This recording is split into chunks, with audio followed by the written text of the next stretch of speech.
On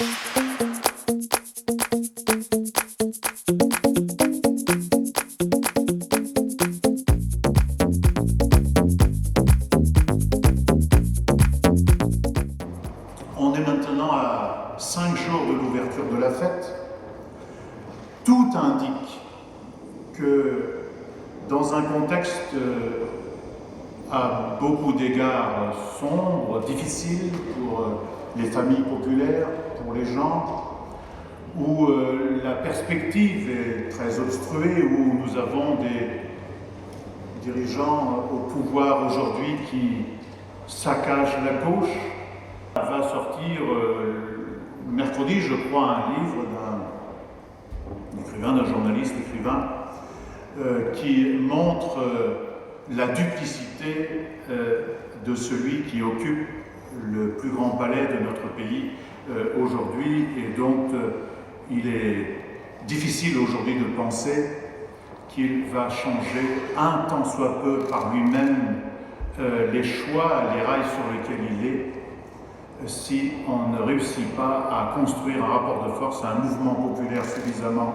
ample, suffisamment puissant pour transformer les choses, pour renverser la table. Autrement dit, nous sommes dans cette situation, en cette rentrée scolaire et sociale, comme on dit, où il y a encore bien plus de raisons de venir à la fête, de réussir la fête, qu'il n'y en avait au mois de juin. Les défis auxquels est confrontée la planète sont de plus en plus visibles aujourd'hui à une multitude de nos concitoyens. Et ces défis-là nous obligent d'être à la hauteur. Celle des réfugiés qui fuient la misère, la guerre, l'oppression, qui fuient des fascistes de toutes les couleurs, celle du défi climatique, celle de cet égoïsme de l'Union européenne à leur propos, mais pas seulement, aussi à propos des populations européennes à qui on sert toujours plus les moyens dont ils disposaient hier pour vivre et pour qui on détruit tous les droits économiques et sociaux, celle de la rapacité du capital, en alliance d'ailleurs avec les gens du pouvoir, puisque après nous avoir expliqué qu'il y avait un grand problème en France, qui était celui, paraît-il, du coût du travail, et que dès lors, on leur aurait fait suffisamment de chèques, et des chèques suffisamment gros, l'emploi repartirait, on n'en a pas vu la couleur, mais voilà que maintenant on nous dit, ceci en fait ne suffisait pas, il faut maintenant détruire le code du travail. Mais détruire le code du travail, pas avec, comme on le dit parfois, une sorte de lifting de base avec du savon de Marseille. Non, il y a des gens maintenant qui nous disent mais il faudrait peut-être un droit du travail par entreprise. Il faudrait peut-être un SMIC par entreprise, par territoire, par groupe. Autrement dit, ils sont décidés à aller très loin et nous, on ne peut pas laisser faire ça. Ça, ces enjeux-là, l'ensemble de ces enjeux-là, et bien d'autres encore, nous obligent à continuer à faire ce que nous avons fait tout l'été, ce que nous avons fait dans la semaine, c'est d'inviter encore et encore autour de nous des dizaines et des dizaines de personnes à venir dans un grand rassemblement populaire qui participe de la modification du rapport de force. Finalement, c'est le mouvement du peuple dans un rassemblement comme celui-là qui peut marquer. C'est ça la question qui nous est posée aujourd'hui, et donc ça nous oblige de réussir une fête qui soit utile à la réflexion, utile au débat, et utile aux combats qui vont venir, aux combats auxquels nous allons devoir nous affronter dans les prochaines semaines. En ce sens, nous allons être la fête de la solidarité. Il y a beaucoup d'enfants qui meurent tous les jours à travers le monde. Beaucoup. Il y a eu cet été cet enfant brûlé par des colons fascistes israéliens. Il y a cette petite fille qui, il y a quelques jours, a été décapitée par les sinistres de Daesh. Et il y a la photo qui vient de faire le tour du monde de ce petit Aylan qui bouleverse nos cœurs, qui a provoqué un mouvement extrêmement important, un mouvement mondial. Nous ne pouvons pas être en deçà de ce qui est en train de se passer là, et la fête va être la fête de la solidarité avec ces populations condamnées à fuir, à mourir, de ces enfants qui sont le symbole de l'humanité décapitée, de l'humanité brûlée, de l'humanité échouée, comme on l'a dit ces derniers jours. Et nous allons prendre des initiatives dans la fête.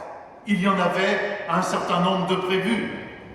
Celle d'un rassemblement ici en ouverture de la fête vendredi soir. Celle du grand concert que nous avions imaginé au printemps dernier avec Tiken Fakoli, qui va venir avec une série d'invités qu'il choisit nous-mêmes et que nous allons renforcer.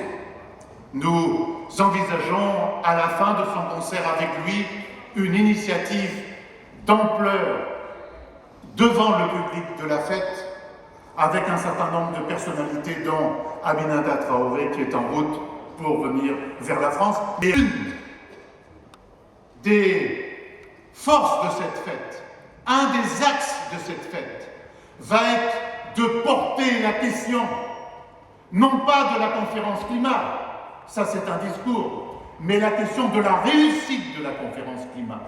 Parce que cette conférence n'est pas mise suffisamment entre les mains de nos concitoyens. Et nous portons d'un même mouvement ces deux combats, le social, l'être humain, son environnement et la nature. On ne peut pas comprendre que 60 pays, armés jusqu'aux dents, avoir l'aviation sophistiquée qu'ils ont, avec maintenant des drones, des satellites et que sais-je encore, soient incapables de faire face aux groupuscules fascisants de Daesh.